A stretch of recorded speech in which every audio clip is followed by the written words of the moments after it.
लाडकी बहीण योजनेला राज्यातील महिला वर्गाचा प्रचंड प्रतिसाद मिळतोय।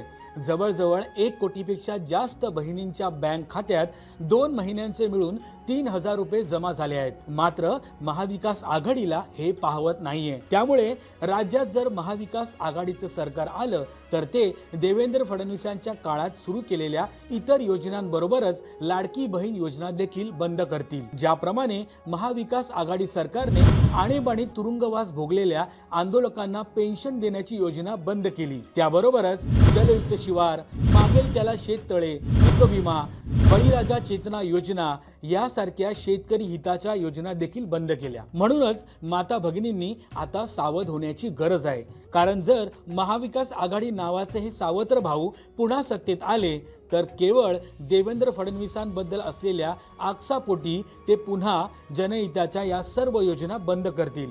मस्त वाटतं, एकदम आनंद होतोय। आनंद झाला पैसे भेटल्याबद्दल, मुलांच्या शिक्षणासाठी कामात येतील। कदाचित चांगल्या योजना बंद करणं हाच त्यांच्या सत्तेवर येण्याचा मुख्य हेतू आहे। लाडक्या बहिणींनो, तुमच्या सुखदुःखाशी त्यांना काहीच घेणं देणं नाहीये, हे लक्षात ठेवा। मित्र सखा तू माझा लाडाचा सोबती।